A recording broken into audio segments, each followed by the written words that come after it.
the Greater Accra Regional Director of the National Commission for Civic Education. They have commissioned a report, and I was glad to have gone through those report is a 46-page one, which is literally talking about the indicators, or the key indicators that Ghanaians may be considering in deciding on who they're going to be voting for come election day, December 7, 2024. Mauli has joined me in the studio. Mauli, good morning, and thank you so much for coming. Good morning, and thank you so much for having me here. Great. So I see this 46-page report, which is titled "Views on Trust in Institutions, Corruption in Elections," highlights from Afrobarometer Round 10 survey in Ghana. I believe that there's a document that has gone public, so as many people who would want a copy. That is not NCC document. Okay, this one is not coming from you. Okay. Ours is more than 40 pages. It's actually 100 and let me just check. Okay, it's so 139 pages. Here is it. Okay, so I actually have two. So maybe that's is this one, and maybe another one. Okay, my producer sent me that one as well. So I have two of them. Great. Actually this morning, looking at essentially issues concerning the elections. Yeah. If you could just run me through why the NCC decided to do this. Very good. Thank you so much. And good morning to your cherished. Good morning once again. So the report that NCC has commissioned is titled "Matters of Concern to the Ghanaian Voter," and it's actually 2024 presidential and parliamentary elections. And since 2004, the NCC has carried out this flagship research every 4 years, that is every election year, to, as it is, ascertain for the purpose of government what Ghanaians are actually thinking about. In fact, when you go into our mandate, when you go into the Act 452, where this particular mandate is not in the Constitution, but it's in the Act. It says that the NCC should assess for the information of government the limitations to the achievement of true democracy arising from existing inequalities between the different strata of the population and make recommendations to redress this. So pursuant to that, every 4 years we, as it is, do some sort of investigation to ascertain Ghanaians what they actually want from government. And you know that democracy is a system of government that actually, as it is defined, is for the people and of the people and by the people. And if it is for the people, then we have to ascertain what the people actually want their leaders to do for them. So going into the elections, the NCC thinks that it is right for Ghanaians to point out, and this should be evidence-based. It's not just conjecturing. So we have to talk to the people to come out with what they actually expect government to do for them. And so that is what has informed this particular research. And we do this in every nook and cranny of Ghana. That is in all 16 regions, in all 276 constituencies of Ghana.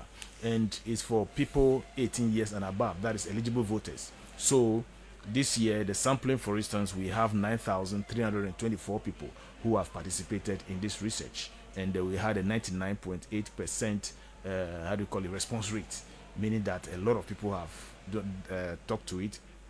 And if you look at the result, it's so representative of what the people actually want. 9,000. The last time I checked, the number of people who are going to be voting in the election from the Electoral Commission is in excess of 17 million. Yes, but of course, you can't speak to all 17 million. Yes. There are a lot of people who have questions about how this sample is even selected. How do you go about selecting up to 9,000 people from 275 constituencies? So we use a scientific method. It is actually simple random, and then we have in some place also call it the systematic random. So every region has its population quota relative to the national population. And so we strike that. Therefore, Ashanti region and Greater Accra, who have very large population, will definitely have more respondents than a region like Northeast or OT region. So that is how we do. We use a special formula to do this, and there's a way to ensure that, if you don't mind, I can walk you through. Yeah, sure. Okay. Why not? Because a lot of times when you hear people talk about sampling, and even when we have had to sit here to talk about it, we have people calling and lambasting us and telling us how can the views of 9,000 people represents the views of about 17 million people, and you have to take your time to educate them that this is a research work. It is impossible to speak to all the 17 million people, but we are very careful with how we choose our respondents. Definitely. So if you could just run me through that. We give opportunity to everybody who is an eligible voter within a constituency to participate. And therefore, we have the systematic approach which helps us to select the households. And then when we get into the household, we use the random system to select each respondent from that. And then from that, but picking the first, we have what is called the day's code. We calculate it using the date of the day. So today being 28th October, we are going to add all those numbers and then reduce it to a single digit. Okay, so that single digit, when I get to a particular point, I'm going to spin a pen to show the direction in which I go. So the digit that it gives me, 9 is the highest. If it gives me 6, that means I'm going to move towards the 6th structure, enter into that house, and then randomly select a household within that structure, and then select a respondent from that household within that structure. When I come out from there, in urban areas, for instance, I have to give a sampling gap of about 6 houses. But in rural areas, we'll give about 3 to select, because the urban areas are more populated and more densely populated than the rural areas. So that is how we did it, and then we arrived at the 9,324 respondents. That's interesting, and I'm glad you've given us that education this morning. Yeah. So let's go a bit further into the issues that were discussed there. Yeah. So you're speaking to 9,000 people, and you want to test from them what considerations they'll be looking at ahead of the elections. What are they going to be looking at in ultimately deciding who they may vote for? So if we could run through those issues, because if you ask me, maybe I'll say something different from what Maoli would say, maybe from what Edem would say, maybe from what Yaya would say. So let's look at what were the key issues for Ghanaians with respect to the 9,000 people you spoke to. Interestingly, the key issues haven't changed much over the years that we have been doing this. So education, health, and employment have always ranked first 3. They may change the position depending on the particular situations in a particular year. So this year, for instance, we have the number 1 issue being education. Okay, and I think it was the same in last year in 2020 research, and it was the same also in the 2016, 2012, and 2008. Okay, if you remember, in 2008, the NPP started talking about free education, because the research kept happening that was the most important issue for Ghanaians to discuss, or what they expect their government to do for them. And therefore, we have education, then we have employment, then we have health. These 3 are the topmost. This is then followed by roads and infrastructure, and then the economy. It will interest you to know that women are more interested in the first 3. In fact, in the first 4 issues, more women are interested in the first 4 issues of education, employment, health. But and then economy. When it comes to men, they are more interested in roads and infrastructure. And I don't think that is too much a thing to think about, because men drive more than women, and therefore these are the issues that they are concerned about. Apart from that, we ask them what specific issue. That's right. That was going to be my next question, because when you say education, it's very broad. So what broad. Exactly? Yeah. So when it comes to education, what they want the government to address specifically is to address challenges associated with the free SHS. Okay, so it means that Ghanaians are happy with the free SHS, but they are not happy with the way it is being implemented, and therefore they want the challenges addressed with the free SHS. That is, as much as 4 in 10 people spoken to, that is 36.7%, actually want the free SHS, the hiccups and the problems around it to be addressed. Following that, they want the government, or the next government, to expand the educational infrastructure, build more schools and more dormitories, so that they will stop the double track system, so that students can. I heard you a couple of minutes ago complaining about the fact that, or somebody was rather sending in that message, that people come to school and then they go. So Ghanaians want these issues to be addressed. Following that, they want the government to resource educational institutions to aid teaching and learning. They are not happy with the way teaching and learning is going on in the school. So these are the top 3 issues that they want addressed when it comes to education. If you want to go further, they want the curriculum to also be revised, so that it will be more linked to industry. It looks like there's a disconnect between Ghanaian education and industry. More time we hear people complaining that the graduates come and they have to train them all over again. Too much theory. Too much theory. They want the education to be more linked to the job market. So these are the issues that the Ghanaians want to be addressed by government. When it comes to employment, they also had a few things to say about employment. More than half, in fact, 57.5% of the respondents want government to create employment opportunities and build more factories. You know, we've grown hearing about this issue of the private sector being the engine of growth and creating more jobs. But Ghanaians are thinking differently. maybe due to promises that government has been given or political parties have been given. They want government to now go out there and build more factories and create more employment opportunities for Ghanaians. They also want the government to roll out more youth employment programs.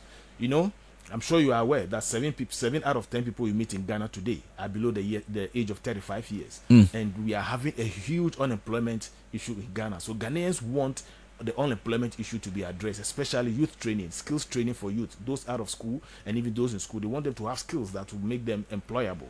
And then they also want government to support small-scale businesses to thrive, of course, with loans. So following that, they want government to collaborate with the private sector to invest and to create more jobs for Ghanaians. And then, last but not the least, they want government to improve the working conditions of staff. It will interest you to know that when you look at the demographic distribution, those 30 to 39 who form the largest group, a single group of people we spoke to, want government to improve working conditions of workers. Of course, most of these people are already in employment, but the youth who are not in employment want government to ensure that they create more employment opportunities for the people. The next specific demand is on health, and they talk about the need to expand the health infrastructure.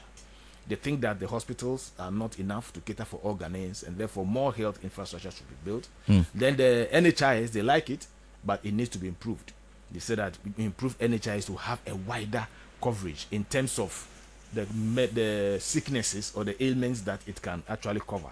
They want the government to equip health centers with modern facilities. They believe that the facilities in most of our the equipment in most of our facilities are obsolete, and therefore government should equip them with more modern ones to take care of Ghanaian sicknesses, to ensure quality healthcare delivery, and then last but not least, to employ more health personnel to man the various health sectors. So the three issues that rank education, employment and health, these are the things they want addressed. Then if you go further, the next one is roads and infrastructure. They want government to construct more quality roads.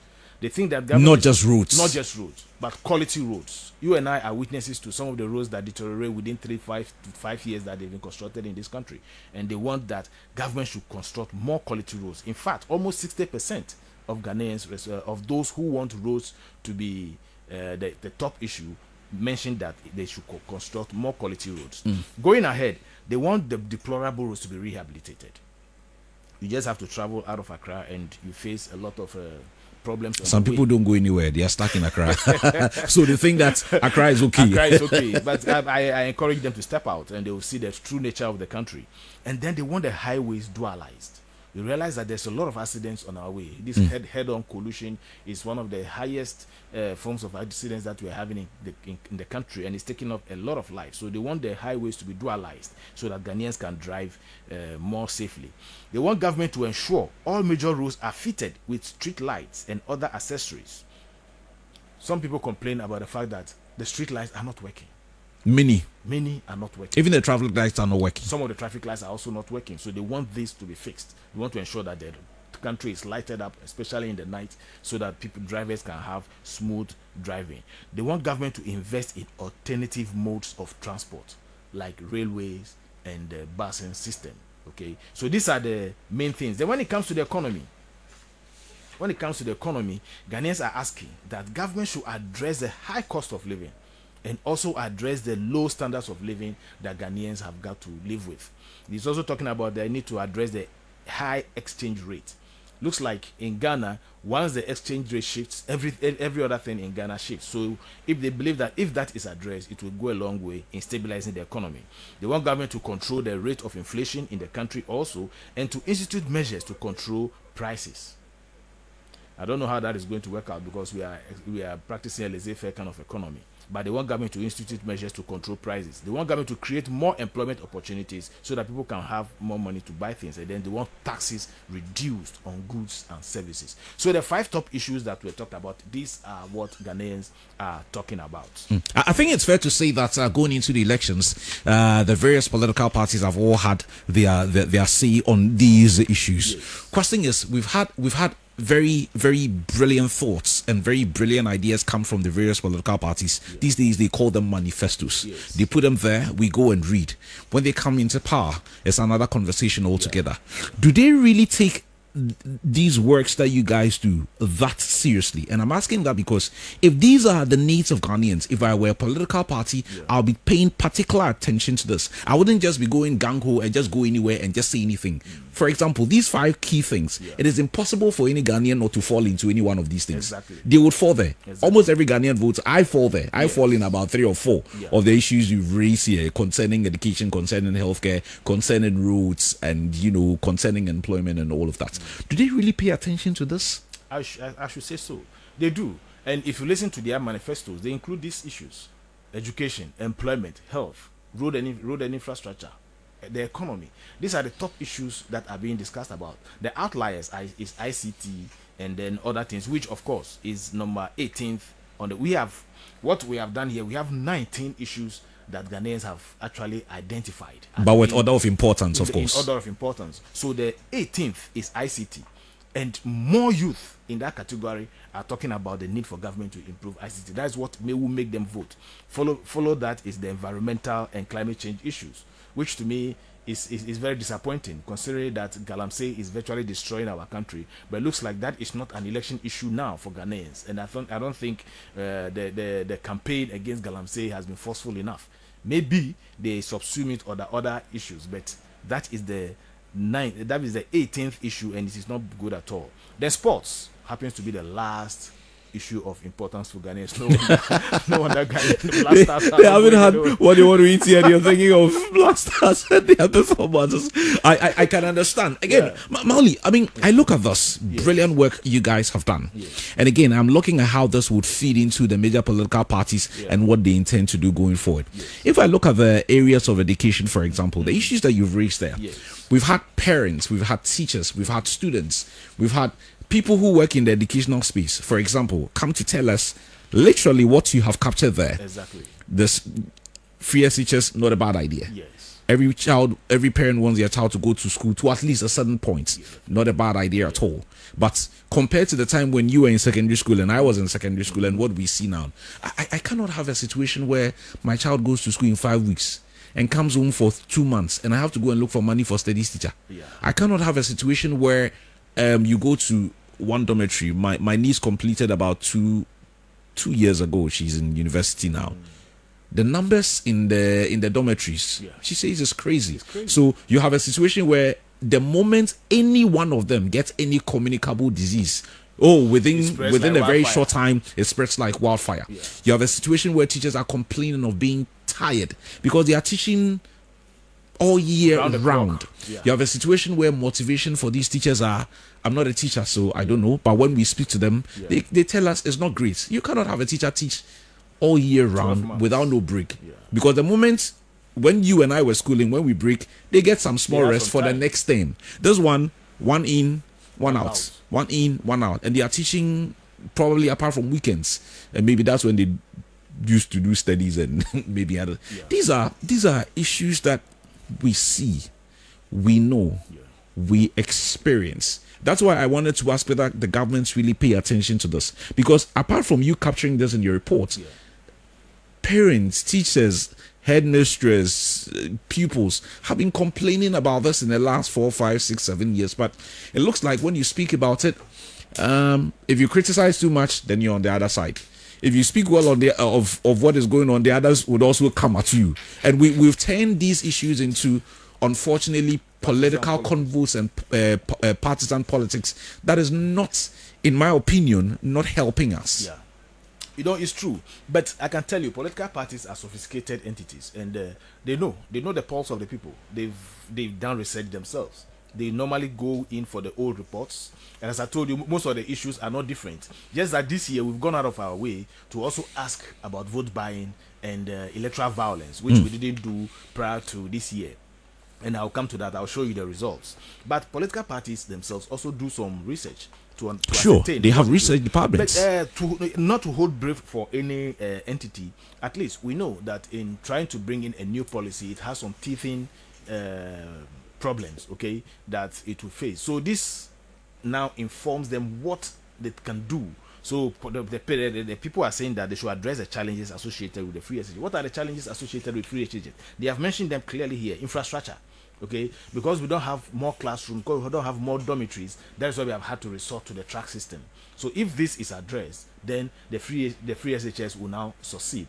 So yes, it is the government and the other political parties, they pay particular attention to this. And what we use this particular report for is that we are going to distribute it to the political parties. I'm sure they all have it already, but specifically in every constituency of Ghana, we intend to carry out what is referred to as parliamentary candidates dialogues within the constituencies, where this is going to form the basis for the dialogue between the PCs and the electorate. They can ask questions, they can also talk to it, they can speak to issues like this, and I'm sure some of them are already in their manifesto, but at least we know that it is work in progress. They can tweak it, they can reassess it, and then add some of these things into it when they come into government. The main essence of this report is that when a new government comes, we have given to you what Ghanaians actually wanted.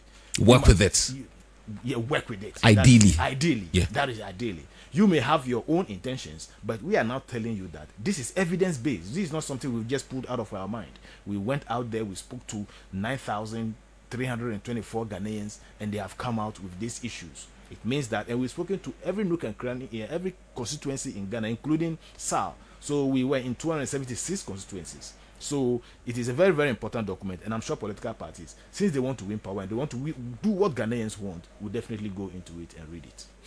One of the things I know the NCC has tried to do over the years is to do not just something like this, but do a lot more of this. Yes. Go into every hook and cranny, communicate to them on all kinds of issues of national importance, yes. Make Ghanaians a lot more knowledgeable on all kinds of issues. Then ultimately on election day, we go and vote. Is it my understanding that one of the challenges that you have faced over the years in getting some of these things and more being done is funding? Definitely. You know, funding is a big problem for the NCC, and not the NCC alone, all other independent government institutions and other agencies in Ghana, but NCC particularly, in fact. But to be fair, government actually sponsored this. And when I say government, but they didn't commission it. It is something we do, but we got the funds from them. Okay. To do the fund, not that they commissioned the NCC to do the research for them. It is a flagship program. It's good you said that so that people don't read political minutes into it. We've been doing this since 2004. And sometimes we've got the funding from European Union, sometimes from UNDP. But this year, it was the central government that gave us money to do the research, because the European Union fund is not going into this. They are more concerned about preventing and containing violent extremism, okay, which is something that we are carrying out in the northern parts of this country and in other constituencies. So this year, this has been what we have done. So we go out there and educate people, but funding is a big problem. But luckily, we have a lot of collaborators, okay? Civic education is a shared responsibility, and therefore CSOs collaborate with us a lot. The European Union is actually a backbone for the NCC when it comes to funding. We actually have a EU project office within the commission itself, okay, and that helps a lot to do some of these things. But of course, they're also getting donor fatigue, because they believe that at this level they have supported us for over 10 years. You've got to be able to take care of yourselves. But unfortunately, NCC is not a revenue generating organization, so we always need some kind of do all your funds you know, beyond the fact that you may get some support every now and then from, you mentioned EU and co, it's like you're literally counting on government. Yes, government should be our main source of funding, and we are an independent government institution. We don't belong to any ministry, but the constitution says that all our expenditure and of course salaries are to be charged on the consolidated fund. Okay, that is in the constitution. When you go to chapter 19 of the constitution, it's all spelled out there. But you know that when the pie is so little and so many mouths to feed, you will get little crumbs for yourself. And we have more. It depends on the objectives of the government. They think that some things are more important than others. But at least we know that our salaries are paid. We know that some subvention comes to pay electricity bill and all that. But mainly we work more with CSOs, with donors and all that. Yeah. So and then we also try to meet the public without spending so much. So when organizations are having their meetings, for instance, they invite us to come and speak for 10 or 20 minutes on Sundays when churches are meeting, or in mosques, or in any associational meeting. We are there to speak with them. Then within the communities, also sometimes we do the Jehovah Witness kind of thing, door to door, campaigning, talking, street announcements, and all that. But the street announcements and dawn and dusk broadcasts require a lot of logistics in terms of fuel and vehicle.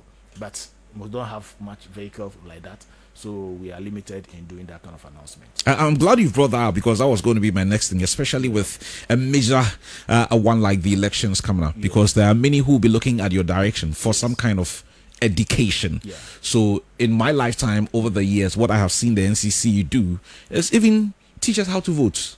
Like, someone will think it's a very simple process. It's not that simple. It's not that simple. Because if you have a country where in the last election the number of spoiled ballots were even more than some political parties got, that is worrying. Really how is it that someone would go leave you home, go and queue, and go and mess the ballot paper up? Like, all you have to do, it looks like a very simple process. But it's not that simple. But it's not that simple. And I over the years, I used to see that bit of education, what you have to do, even how to fold the paper and all of that. I used to see that, but it looks like over the years it's gone down a bit. Well, maybe you are too busy to care now. So.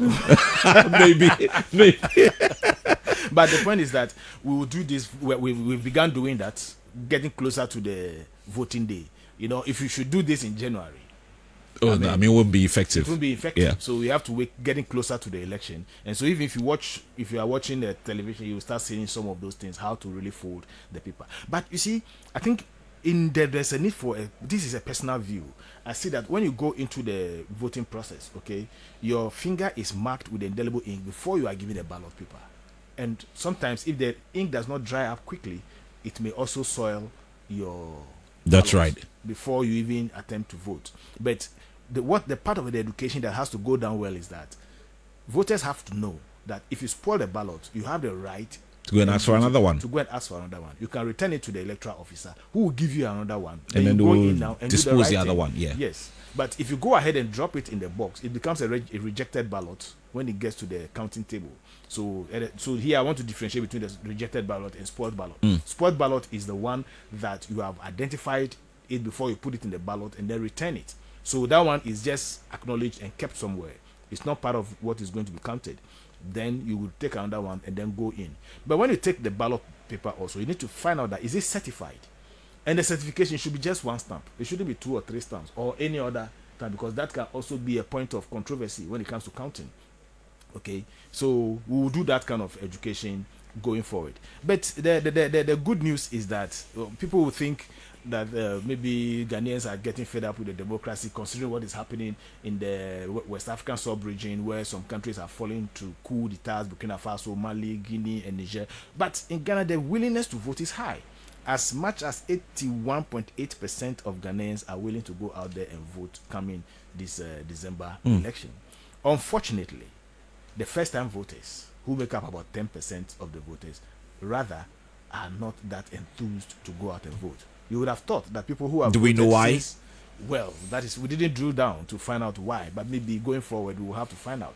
But they didn't seem enthused about it. They didn't feel enthused to go out there to vote, you know. But in my personal encounters with first-time voters going around the region in school and out of school, you know, they are more concerned about the bread and butter issues, and they don't see why they will go out there to go and queue the whole day rather than going to look for some coin somewhere to feed themselves. And that dovetails into the issue of vote buying. I told you this year we went out of our way to do some research on vote buying and electoral violence. Okay, it will interest you to note that even though a lot of Ghanaians, majority, are not willing to participate in vote buying, some are saying that they want monetary inducement before they can actually go out there to vote. Wow. And most of them fall within this age category of young people or first-time voters. Maybe it's because they have seen the political parties do it in their primaries, openly sharing money to people, branding, gifts, and all that. Meanwhile, there's a law against that. It is a criminal offense to treat a potential voter to vote for you, okay? Because it is a civic duty which every Ghanaian should go out there and participate in. It is actually a privilege because not everybody has that right. That's not right. People who live in Ghana here. I remember in some countries, or even in this country, where we were not clamoring that we wanted to do democracy. What has happened? And that you need to be induced before you go out there to vote when it is a duty that you are carrying out. In places like South Africa, people had to fight. Many people died just to get the right to vote. in an election. And in Ghana here we have it, and people want to be paid before they do that. Now, when we continue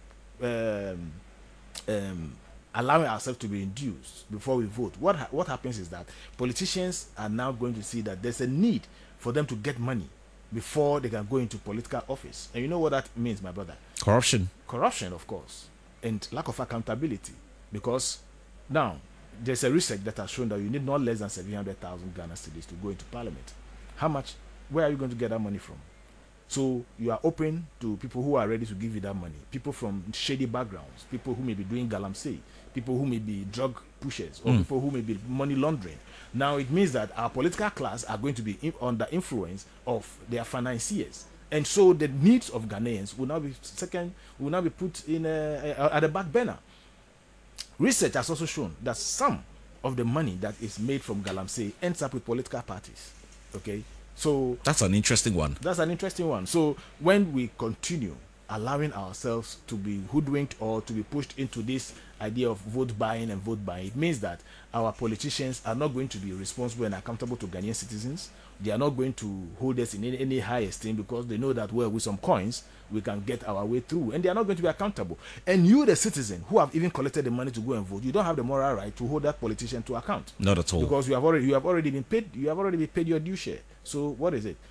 A friend of mine described it that, because when I was talking to some of the youth, they said when he wakes up this morning and he's hungry and somebody gives him 200 cedis, he will collect it, but he will go and vote for the party he wants. For the party according to his conscience. And then I asked, so let's say 10 of you have been given that money. You are wise enough to know that you will collect the money, but you are now going in to vote for the person that you actually want.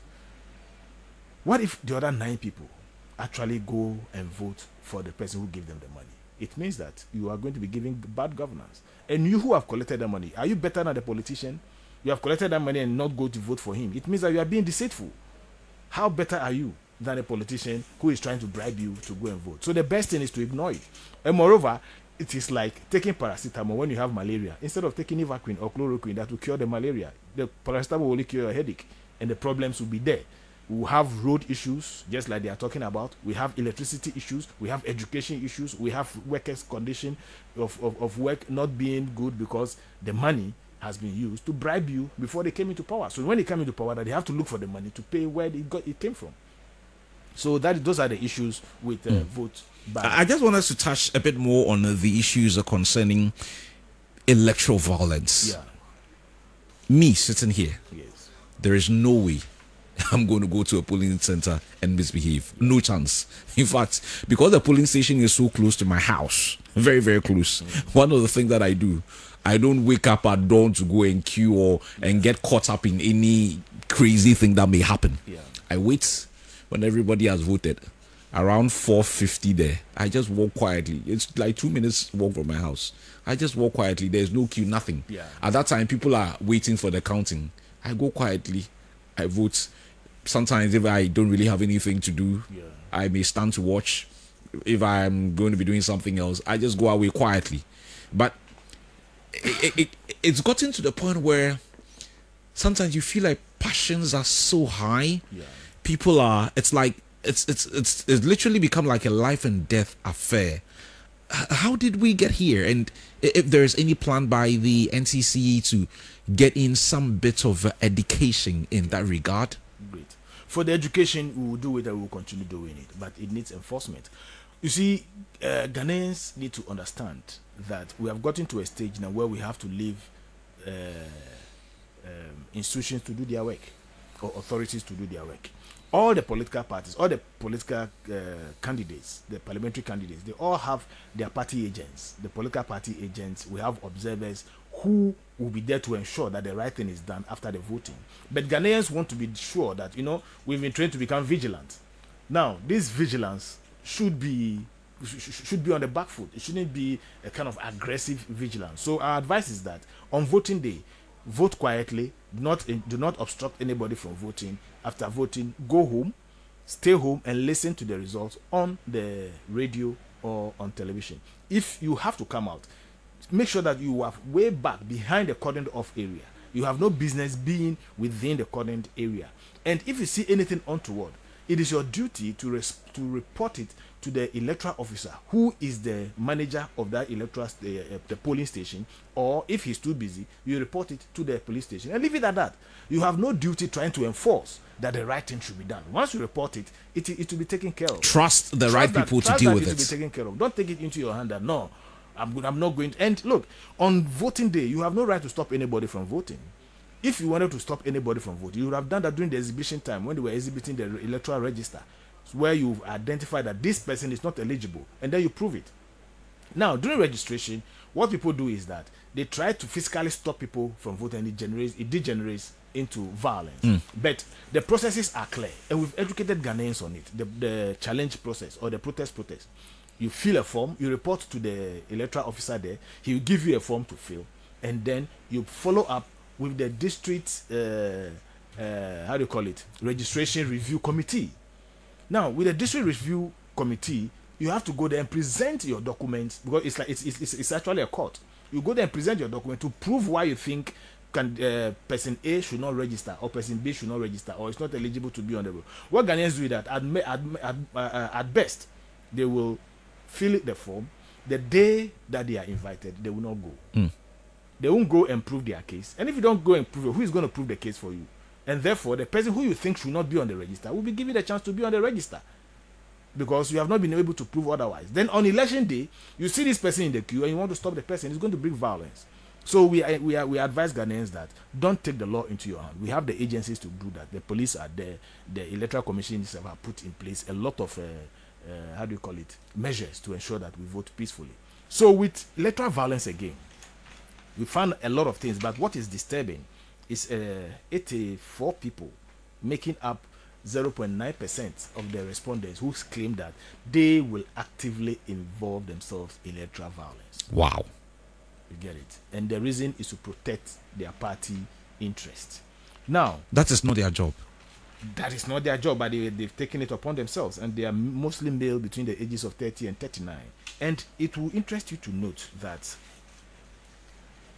violence, only one person can cause a lot of disruption. Yeah. Okay, so if 84 people out of 9,000 are ready to do violence, I don't know if you are aware, in Ghana here, it took less than 9 people to overthrow a whole government in this very country that we are living in. Okay, so if 84 people, the power of numbers. The power of numbers. Can you imagine if 84 people? So one person can cause so much damage, and if 84 people are willing to do that, this is something that we have to think about.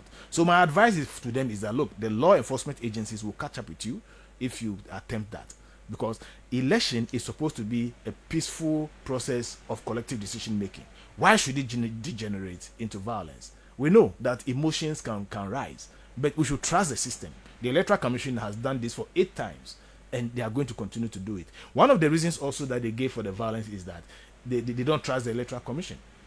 Some of them, and the trust for the Electoral Commission has reduced from 2020 to now from 62% to 42%, and that is hoping. Okay, and it will interest you to note also, when you look at the data, that the strongholds of the opposition NDC have the least trust in the election management body, and the strongholds of the governing NPP have the most trust in the election management body. Oh, this is a beautiful country. Some messages are coming for you, so that we can have a look at them. Okay. This one says, "Good morning, Kwame. Kwame, we would not go anywhere. We would stay and make sure that the counting is done, or else there's 1 million ways to win." Papa, you send this. I don't think a resource person has said go anywhere. What he has said is that there are areas you cannot go beyond. Yeah. You can, even the EC say you can stay and observe, but you can't. For example, if you see anything and then you want to get into what we will call the inner perimeter, that is not acceptable. That's what he said. So please, let's get that. Good morning, Kwame. Very enlightening discussion with the officer, putting a lot of responsibility on the Ghanaian electorate. Please ask him what the NCC is doing to get the Electoral Commission and law enforcement agencies to be professional and non-partisan in the discharge of their responsibilities before, during, and after the elections. Davi Sena sends this. Great question. Now, the NCC, our mandate is public education. So we'll continue to do the education. We'll continue to sensitize. Luckily, the Constitution has apportioned duties and powers to various institutions. The law enforcement agency primarily is the police. So we'll just encourage the police to do their work and citizens to be law-abiding. When the police are trying to do their work, don't try to challenge them. If you try to challenge them, then it can result in fisticuffs. And you know that definitely if you fight with the policeman, you are not going to be right. No matter what, because he has a right to use a force commensurate to your resistance. What if the force is beyond the norm? Then it becomes subjective.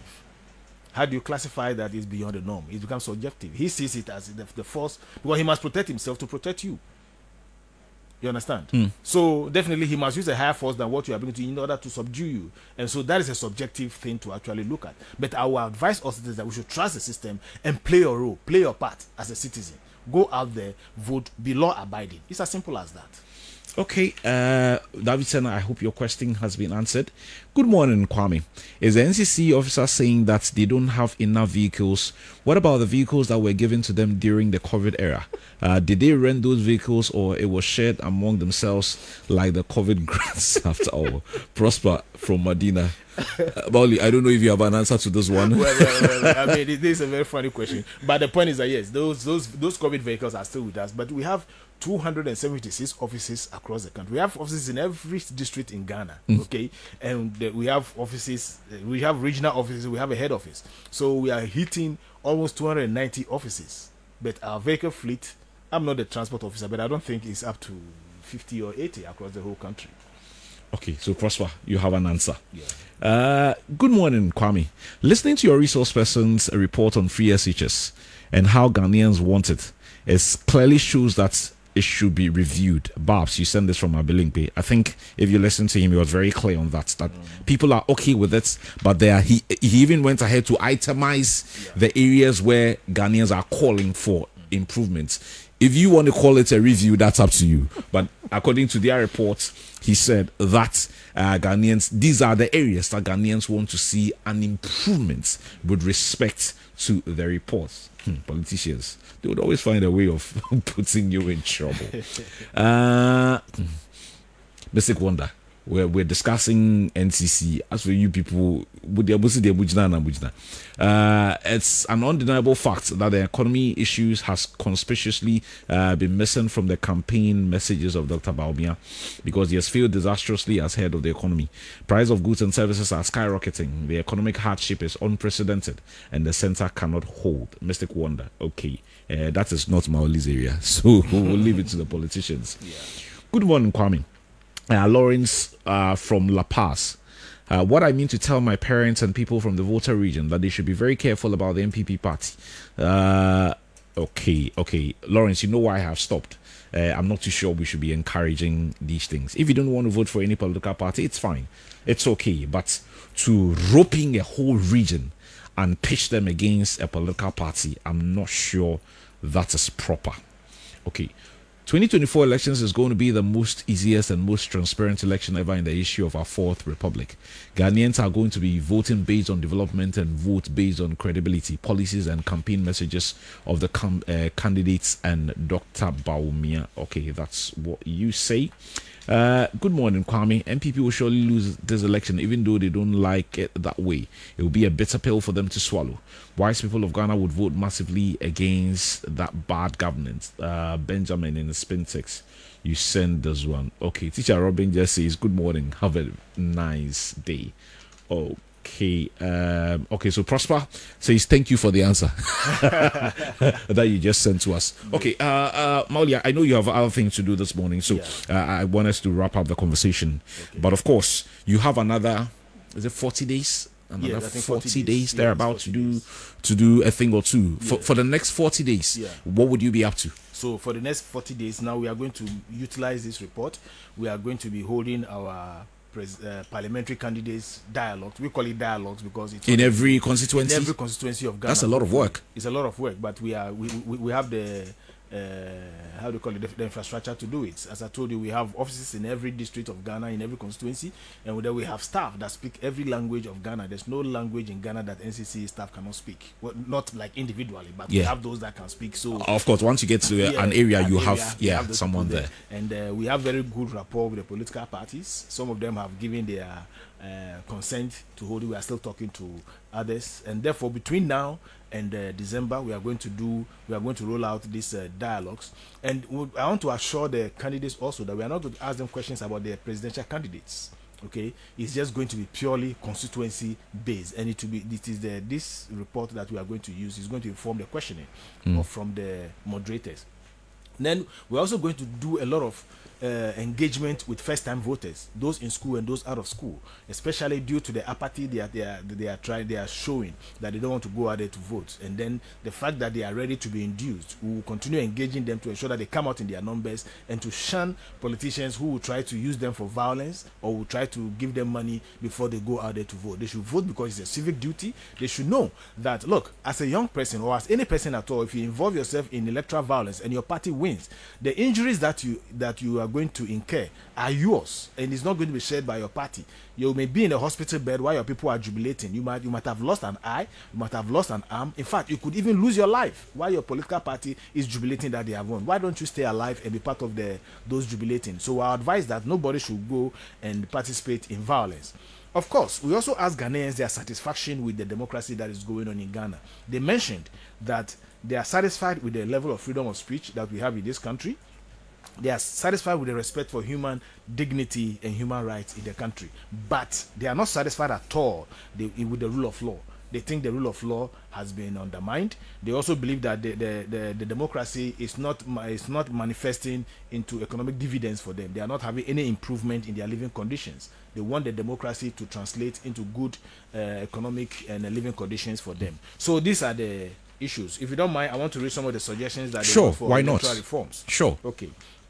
We also asked them what they want to see about the electoral process, what reforms they want to see about the electoral process, since some of them have complained that they don't trust the electoral process too much. One, they said they want the Electoral Commission to improve upon biometric voting technology to capture new registrants in a timely manner. They also want the EC to be neutral, transparent, free and fair in the conduct of these particular elections.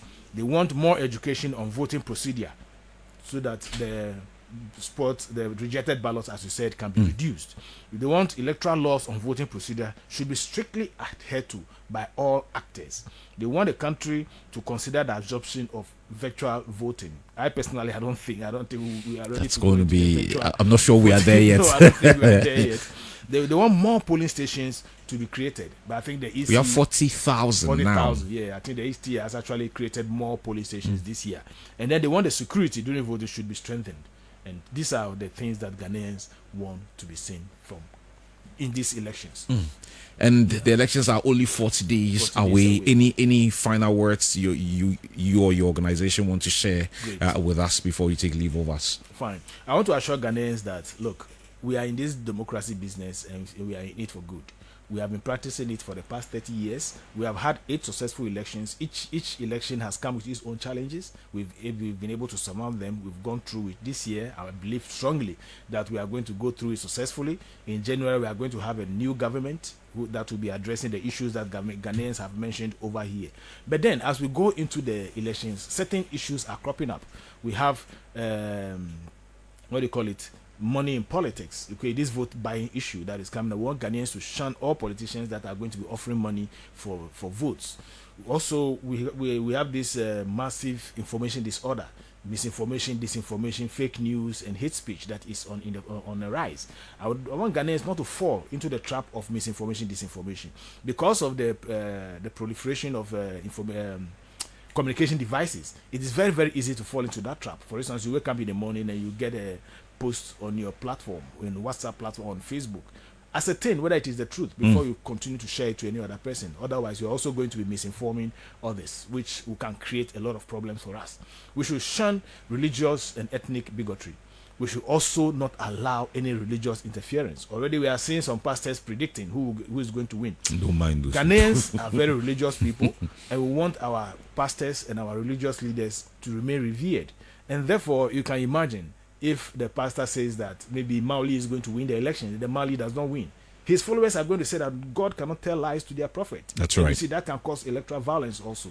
Therefore, we are advising that the pastors should keep their prophecies to themselves. Then, I want to advise the youth, who are mostly used for the electoral violence, that, look, do not participate in electoral violence. Elections is a peaceful process of arriving at collective decision making. Why should it become violent? If you are used for that kind of violence and you fall sick, you fall sick or you are injured, you are going to lie on the hospital bed. I don't think the politician is coming back to you after he's won election. In fact, I have spoken to some of them who say that after the elections, the politicians... You don't even see them. The politicians actually switch off their phones or they change their numbers. And there's a guy who is in Bolga who has written a book. He's called Ayel Mashada, that when the honorable becomes vulnerable. When you read that book, you are going to see how foot soldiers have been used and discarded by politicians. I don't want my compatriots to fall into that trap. So they should make sure that they don't involve themselves in any electoral violence. They should go out there and vote as a duty. Go out there and vote as a duty. We had Mauli Agbenu, he is the Greater Accra Regional Director of the National Commission for Civic Education, coming in here. Maybe we'll get Mauli as the elections get closer. We need a lot of education, because I cannot seem to understand why in the last election we had more wasteful ballot papers than some of the political parties even got. That could have made a lot of difference. On that, let me just tell you, maybe it's anecdotal, but it's very important. Some people claim that, especially some old ladies I spoke with, said the people who are contesting are all her children. So she voted for all of them. Voted for all of them. So we've been doing this education.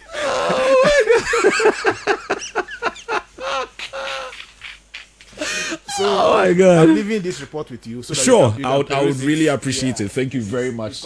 Yeah, and we'll do our best to, raise the issues. And I like this, matters of concern to Ghanaians. Yes. We'll do our best to raise the issues, because between now and December the 7th, I'm not going to be telling you to vote for. That one is up to you. But I'll be raising the issues here, and then based on what we discuss, it is up to you to make up your mind. Who you vote for is none of my business. And I've seen some things on social media that NCC has predicted who is going to win. We don't do that. If you go through the whole report, there is nothing like that. We don't do prediction about who is going to win. That is for Ghanaians. And in 40 days, we are going to find out.